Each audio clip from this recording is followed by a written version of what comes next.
All right, this is going to be pretty simple. I like to think of, I don't know exactly, I can't remember how Doug Richmond would describe it. It's more for the peanut butter and jelly crowd, the meatball practitioner.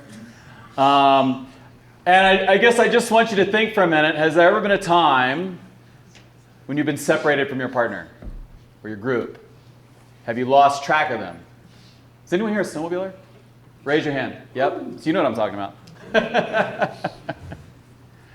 Or have you been in a professional setting with a radio, a red coat, and you're part of a big team, but at maybe a given moment out on the hill at a specific time, all of a sudden you find yourself by yourself. So where all this came from is in 2016-17, Evelyn Lees, she was a retired longtime forecaster at the UAC, and I were looking at the fatalities, and there were only 12 of them, which is quite a bit below average. And one thing that jumped out to us was that of those 12, 4 were people skiing by themselves. Which is that's the most fundamental thing we do, not just in avalanche training, but if you're climbing, scuba diving, anything, you go with a partner. And here, a third of the people were dying because they didn't have a partner. And it just got us thinking, well, wow, I wonder, I don't know, let's just look back. Is this happening quite a bit? And there were accidents like this that illustrate it quite well. In January 2016, in the side country at the Canyons Village of Park City Mountain Resort, Steve Jones was out and he didn't come home. He was reported missing. And 2 days later, the patrol found him buried at the bottom of the slope right underneath us. He had last been, someone had seen him up on that ridge line up above where I'm pointing my pole. And what we think happened was he just came skiing down. The rope line for the resort is just downhill, just a short distance out of the frame of this photo. Came ripping down right to where we took this photo, made a hard left turn, just a tiny little slope, turned down, boom. It broke at the ground and he got buried. Now the really tragic thing about this accident that didn't go into the report was that when the patrol dug him up 2 days later, he had an avalon, and at the exhaust port was a thick ice mask. He had been there for a while, so my 8-year-old son could have saved his life. Jack could have just skied off, found some adult, alerted patrol, and an hour later they could have come and found him. And all he needed was just one person there with him. So, this says it all. When you go by yourself in avalanche terrain, your margins are razor thin. And it's not just these cartoons. 2020, near Hatcher Pass, tiny avalanche, snowboarder by themselves. Killed right there. But as we looked back, one thing that I started noticing was there were accidents like this. Carl and Doug, you guys flew out to this accident in 2009 in the Gravelies. Kirk Hewitt, who owned Silent Night Muffler right over here on the north side of Bozeman, he left the trailhead in a group of 14. And he ended up buried and dying right here in front of his snowmobile in this small avalanche. Some of those are his tracks coming in. Can you imagine what happened? 14 people, it's easy to lose track. He rode away from the group at one point. Who knows how long it took before they noticed him missing, followed his tracks, came over here, they had all the gear, immediately dug him up. It was too late. And the point, and what this causes us to do is just look back at all these fatalities and look at them in a different light, in that at the moment that the avalanche happened, Kirk was effectively alone. He might as well have just left the trailhead by himself that day. Because when an avalanche happens, the clock's ticking. There's no time for your partners to come find you. Now, this isn't just a snowmobile problem. I think this was in 2013 over on Bridger Peak. There had been, I think, about 16 inches of snow 4 days prior, almost no wind, no avalanches.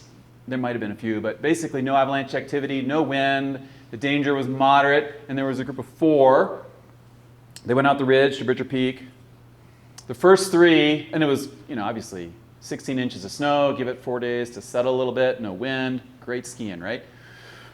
They drop in and follow the red line down. The first 3 ski it all the way down to the bottom. Down, they take it all the way down. I mean, that's probably like 2,000 feet. They take it down to those white X's. And then it was the 4th skier who kind of went off a little rock band, triggered the avalanche, carried him all the way down. And then what happened was, there's kind of a bench there at that black X. The debris slowed down and stopped, and he was fully buried. And then a wave came and pushed it. The debris moved further down, and then he was buried down in that red dot.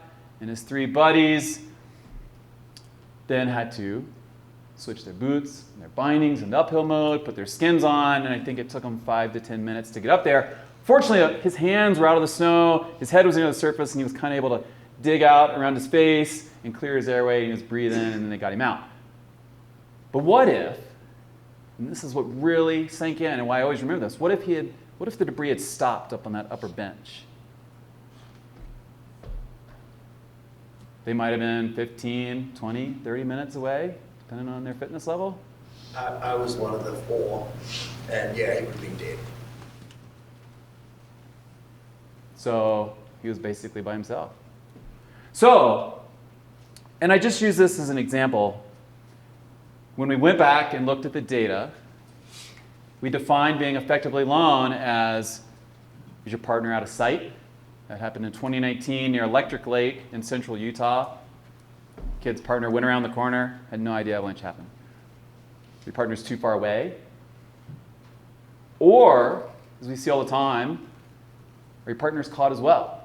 And if they're caught in an avalanche, they're of no use to you. And so, when we re-examined all this fatality data, this is what we found. We originally looked at the last 9 years of data, and then just the other day I updated it, added 5 more winners. So 14 years, 51% of people dying in avalanches had a partner who could get there. There were 9%, and those were like climbers or people involved in roof avalanches, so we just kind of put those into other. But 11%, 1 out of 10, were people just, like we talked about at the beginning, just by themselves. And we all know people that go out solo. And then this effectively alone was 29%. Almost 30% had partners, but they couldn't get to the person buried or caught in the avalanche in a timely manner. And then we would lump that all together. We're looking at almost half of the cases of people dying might as well just be by themselves. So what does this look like in real numbers? Well, that was in the last 14 years. That's 365 people that died in avalanches. 187 of them had a partner who could get to them. They died anyway. Maybe it was trauma. Maybe they just couldn't get to them fast enough. But they had a partner who gave them the best chance at living they could have. What that means, though, is that 178 of those people died. Now, they might have died anyway in that avalanche because of trauma or who knows what. But my point is that we'll never know. We'll never know because their partner couldn't get to them in time. If they could have dug them out fast enough, if they could have stopped the bleeding, who knows what. And that sucks. So kind of on the other end of the spectrum, in December 2014, in a run called JAWS in Big Cottonwood Canyon, and there was a group of 3 skiers, and it sounds like they maybe had they were struggling a little bit with their decision making, but regardless, they opted to ski this run called JAWS, and here's a photo of the avalanche. And what they did was the first 2 descended, and what they did right was they went down through the choke, and then they turned to it would be on the looker's left there, and they stopped right under those rocks. And then the 3rd skier, Dave Brown, not the Dave Brown, another Dave Brown went down, triggered the avalanche, was carried down into these small trees. He sustained an open tib-fib fracture. He was fully buried. And except for the avalanche and getting hurt, everything else couldn't have gone better. His partners were right there up under those rocks. They were able to ski down right near his burial location really fast. I mean, that's like no time, right? A couple turns and you're there. There was also a party outside the frame of the photograph to the looker's right, who were skinning up, they immediately came over to help. And when they dug him out, he was already like solid blue and wasn't breathing. But fortunately, as they cleared the snow out of his mouth and his airway, he started breathing out. And I share this because it was like, man, here they did, like they couldn't have been in a better position, and they were already like barely in time. So for all the snowmobilers out there, you know there's like obvious problems of group management, and that has implications. I see some people laughing. It's kind of funny, actually.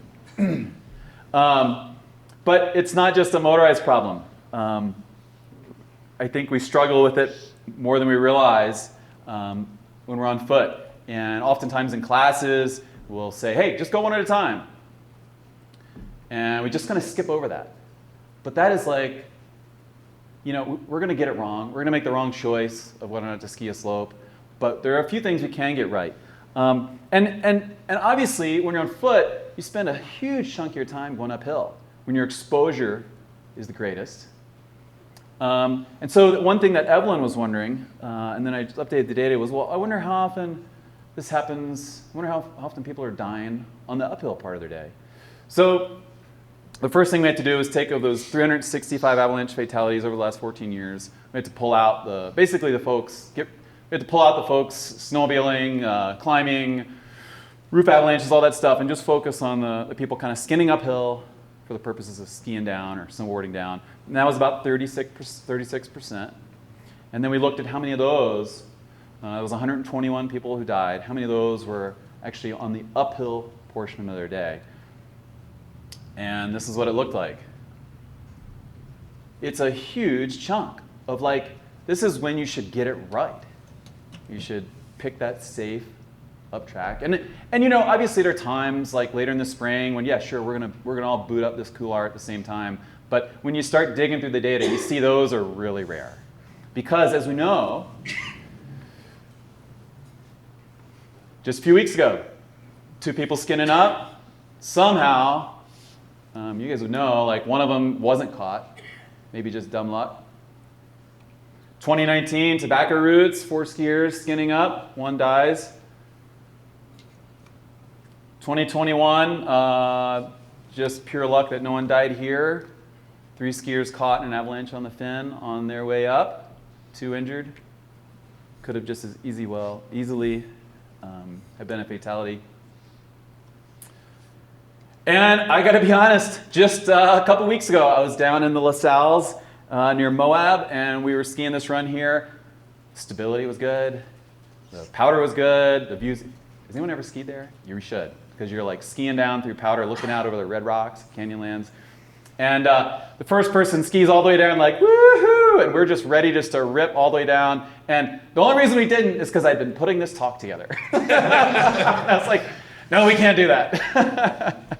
So it's easy to do. So anyway, I want to finish with just a quote, especially after we've talked about all this high-tech stuff, and I love all this fracture mechanics and this science and stuff, but it was from Dick Dorworth in an article I hope many of you have read of troglodytes and technology, where he considers modern technology and all this science and stuff. And in a section of the article, he writes, years ago, Bob Beatty, one of the best friends American skiing has ever had, passed on to me a universal truism that I always try and keep in mind, especially if a situation or premise seems opaque, contradictory, or just feels wrong. And he said, the basics never change. Those 4 words have helped me more than words can describe, though sometimes the basics seem buried in an avalanche of modernity and have to be dug out and revived in order to be more fully appreciated.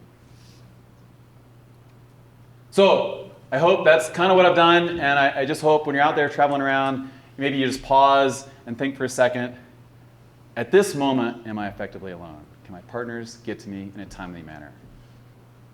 Because the basics are what save our lives. Thanks.